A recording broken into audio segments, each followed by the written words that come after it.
I would say to teachers is teaching is relational, not transactional. If you focus on a student, literally teaching them and meeting them where they are, the data will come. 3, 2, 1, let's go!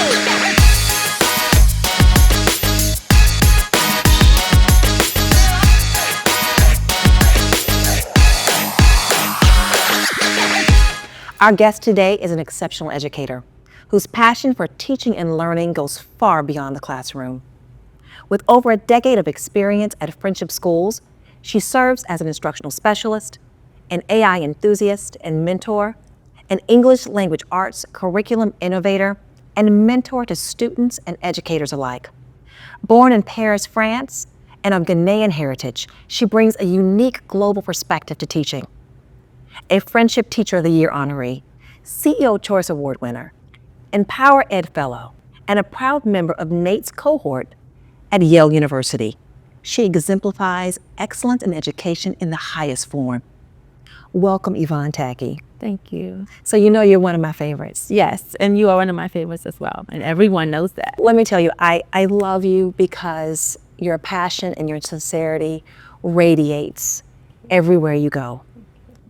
It's not just about the outcomes that you produce. It's really about the people that you touch. I remember about 2 years ago when we were looking at the academic outcomes for Friendship students post-pandemic. And it was a nail biter. We were all thinking, oh my goodness, what is this going to look like? We knew that the team had invested the work. We knew that the students had invested the work and the parents had invested the work. But you never know until you actually get those numbers. Right. And Friendship was ahead of the pack. I mean, you truly led the city, not just in growth, but in proficiency and student achievement and college readiness. And so I simply wanted to understand how you do it. I'd like for you to start off by telling me about your why. Okay. Why do you do this work?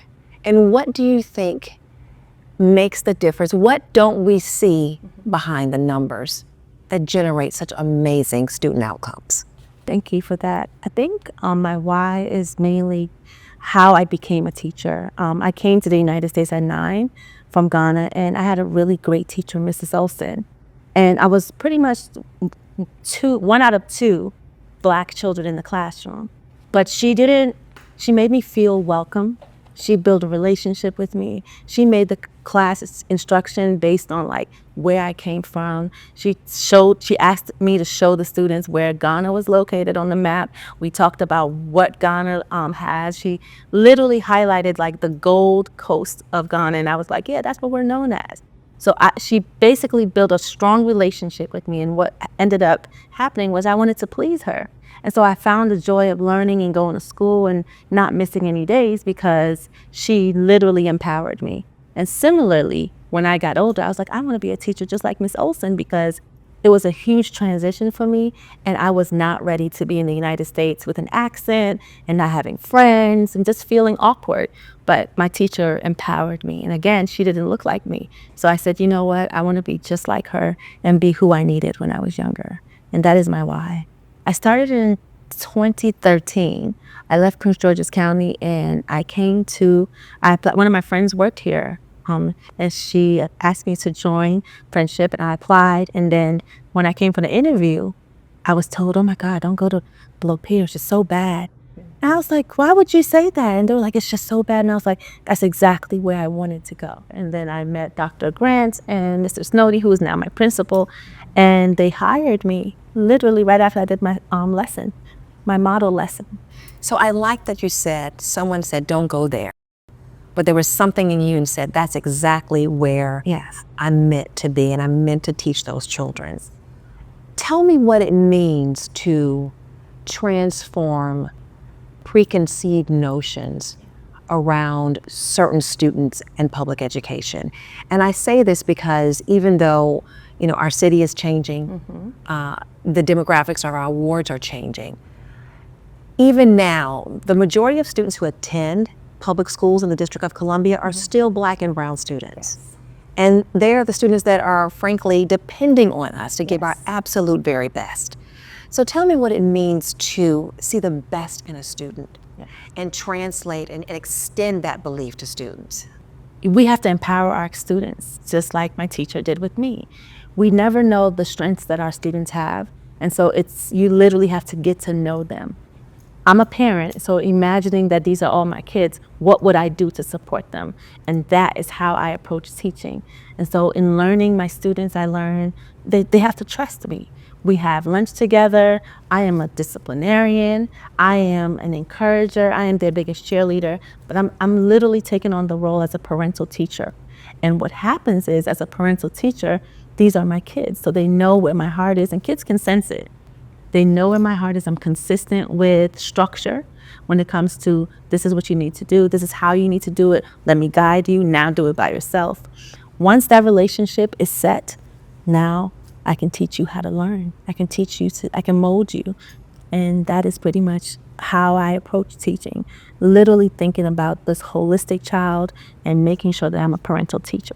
And so you were part of that initial foundational team that set that school on the path of excellence that it is firmly on today.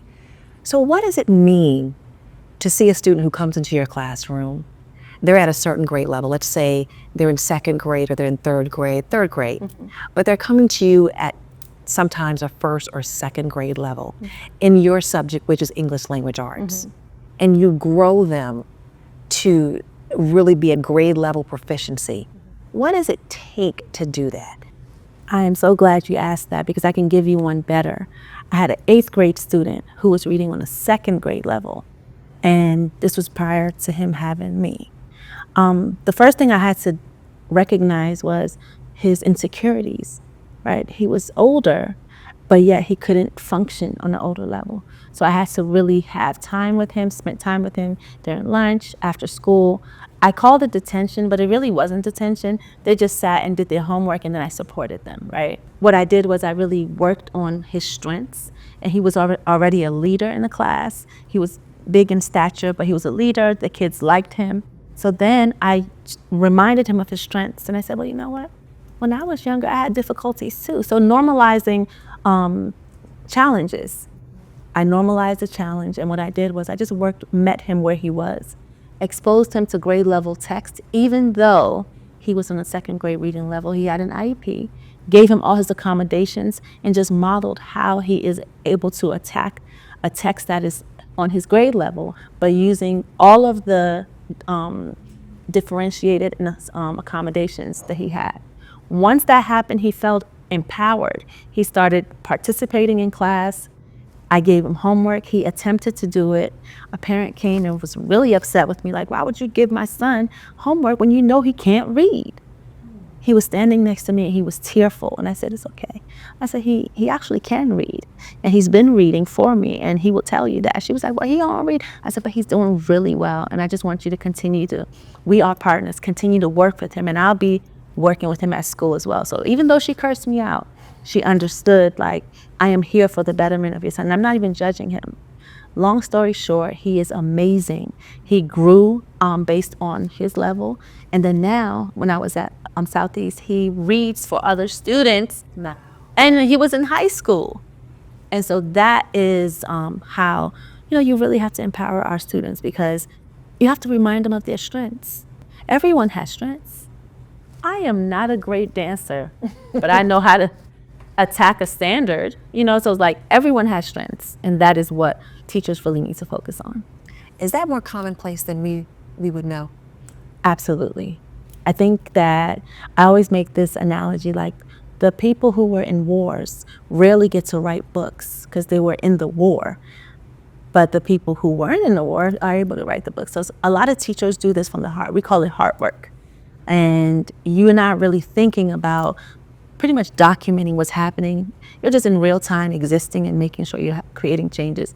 So I strongly believe, especially here at Friendship, we have a lot of great teachers that do the hard work that you don't see. I don't even know if truly tenacious teachers realize That they are. how powerful and tenacious they are, and how impactful their stories can be, and informative and motivating and inspiring they can be to others.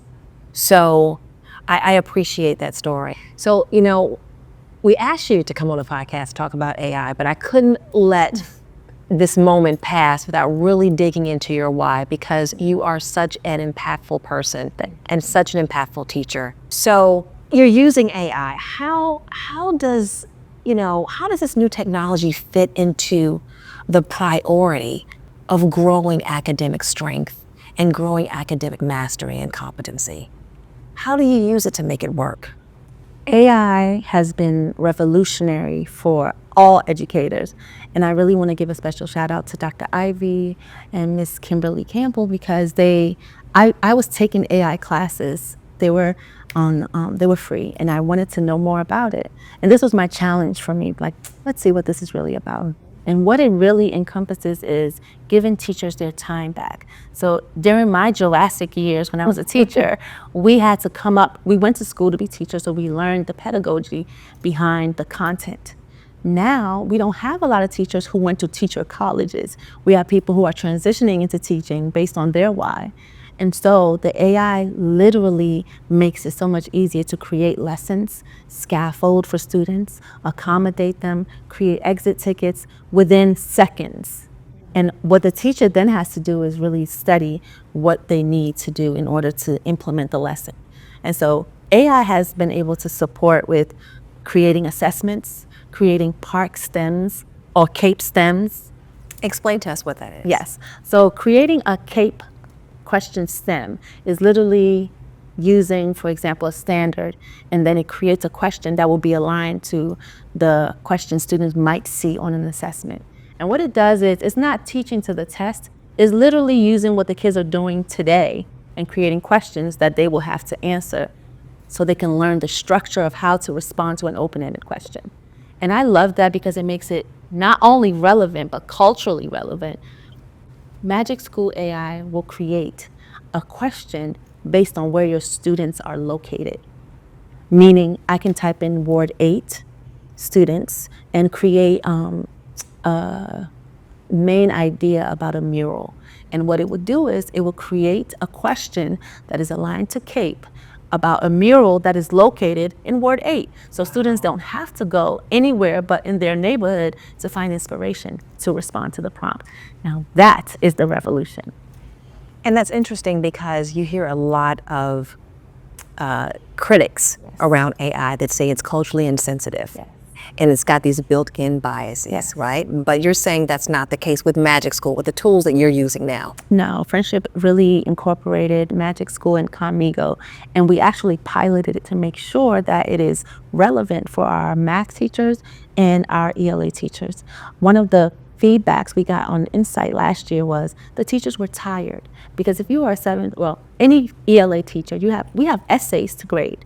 Imagine having 66 students or more, 70, 80 students, and you have essays, and we really go hard with our essays, and we're actually really analytical in looking at the rubric, reading essays sometimes for nights on end to figure out if the student really met the criteria of success.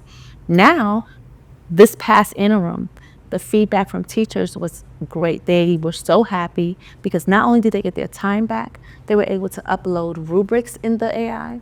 And what it did was it didn't grade it for them, but it told them where the students had their strengths on the rubric and where they had their deficits. So it made it easier to grade.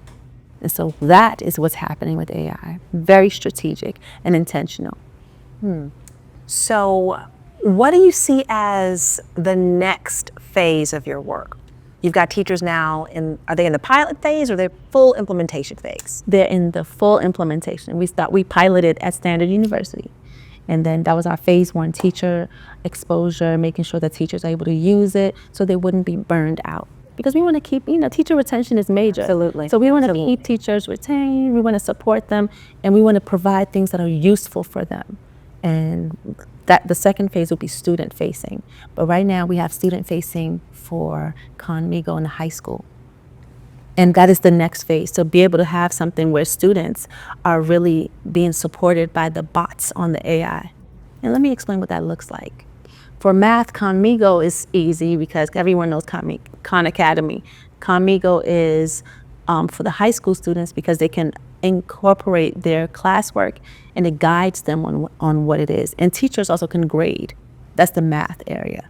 For the ELA teachers, what I'm working on right now is making sure that if I am writing a topic statement and I'm in class, the teacher models, okay, we're going to write a topic statement. Write a topic statement about whatever the subject is. The student writes it. Now use the AI to try to strengthen it. So the students all use AI to strengthen it. Now let's do a remix topic statement. You have to choose your original thoughts and then enhance it with what AI taught you and then create it. What we are doing is very intentional, but the students have no idea. We're teaching them how to create topic statements and essays with the AI support, because what happens is we're going to take it away the next week. And guess what? You automatically now remember all the different components the AI taught you to incorporate in your topic statement. This is what the next phase will look like for ELA. So that goes to the heart of a real concern, right?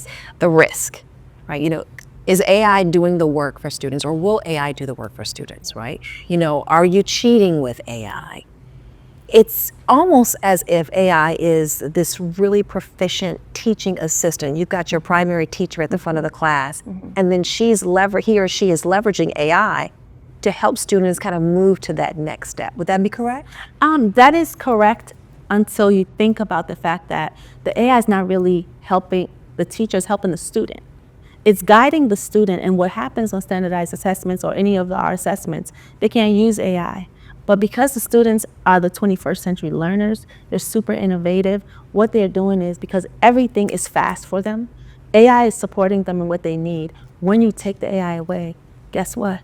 They recall every single thing that AI told them to do. This is the age of innovation. So the AI is actually forcing the students to remember, because once you take it away, they know what to do. What would you tell them to ease their fears and encourage them to embrace this new technology? What I would tell teachers is, one, your feelings are very valid. Like we see and we understand why. There's a misconception, but give it a chance. When I did Standards University, all the teachers were like, we gave an icebreaker about how they felt. The first words and pictures that they can think about AI. And a lot of them were very upset. They hated AI, they didn't trust AI. And then at the end of my session, the feedback, I cannot believe that this is going to help me. I thought AI was going to do something different, and it's not. It's actually supporting me in my practice, and I cannot wait to implement it. And that was in the beginning. And so now, fast forward to November, the teachers, I'm getting emails from not only teachers, all stakeholders in the school setting that are working with the AI to give them their time back and support them in their practice. I can only imagine if you've got just hundreds of students that you're committed to servicing, and you've got to comb through all of that, and AI cuts that in half. Yes. And we actually we are monitoring the usage and aligning it with student data. Okay. And teacher data. So you've told me what works. Yes. What surprised you? What has surprised me is the amount of educators who are now intentionally using AI, the Magic School AI, because initially they were so against it. But like everything else, we as teachers needed to be shown how to successfully implement it or use it to support what we do. And so just like with the World Wide Web, everyone was against it, but think about the innovation that we have with the web right now. Although libraries are no longer a thing, but they are a thing, the students are able to go on the internet and do research. But we had to teach them about reliable sources versus unreliable sources.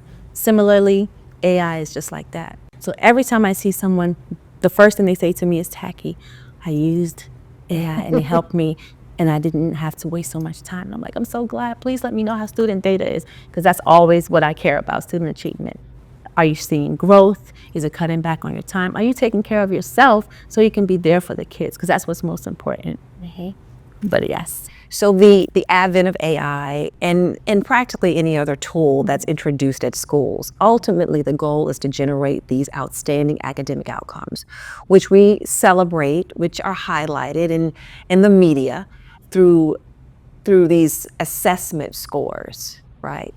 But we know that that is perhaps 1/4 of the equation. Yeah. What advice do you have for teachers who are seeking to replicate the same scores that you and your team at Friendship Ideal have achieved, but they're struggling, right? They're so focused on achieving these scores, but they're having a hard time getting there. What would you say to them? The first thing I would say to teachers is teaching is relational, not transactional.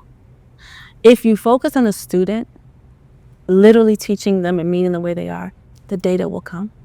But if you're super hyper focused on data, you're not highlighting what's the student's strengths. If you focus on the student, and I want this is a charge, I want teachers to do action research. And what that looks like is support the students, meet them where they are, give them everything that you can give them, because teaching, again, is relational, and watch what happens.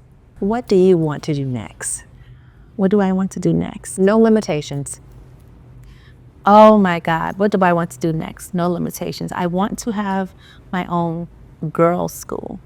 I want to be able to pour into girls the way that we have all of these male initiatives with our male students, because it was based on data, right? It was based on the boys getting locked up early, not having enough mentors. If you really look at statistics, there are more girls going into jails, going into group homes, going into detention centers now more than ever. And so my thought is, who is guiding these girls? It's not their fault, right? I want to be able to have my own girls' school where we are going back to the basics of teaching them about themselves, teaching them about empowerment, teaching them about really facts about women throughout history, so that they can understand, like, you do have a superpower, right? And now let me teach you about reading and math and social studies and science and everything else. But just making sure that they have a safe space. That is what I want. I believe you're going to do it.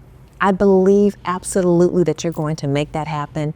Listen, thank you for having the courage to strike out and do something different. Thank you. And thank you for modeling excellence.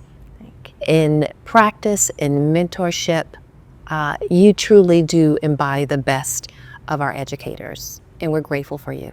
Thank you so much for the opportunity. I genuinely move with students in mind. When I was at Below Peers, one of my students, I was eating lunch. Him and a group of his friends walked up on me and said, "Miss Tackie, you gonna leave?" And I said, "Where am I going? Is there something, do we need to get ready to leave?" They said, "No. Is you gonna leave?" And I said, "First of all, it's not is you, it's are you?" And then they said, "Because all of our teachers leave us." And I said, "Well, I'm only leaving if you want me to leave." And of course they were like, "No, we don't want you to leave." That was the grade that I stayed with from 4th all the way to 8th grade. And when I left, they were mad because they wanted me to come to high school. And I said, "No, I told you all I was going to stay with you, and now you're leaving." And that is when I transitioned to become an instructional specialist. So whenever I make a shift, it's definitely based on student need, student want, and it fulfills me. So I want to thank you for always highlighting that, because like I said, when you're doing it, it's not really work, because it fills me up. It makes me feel good, and I love it. So thank you.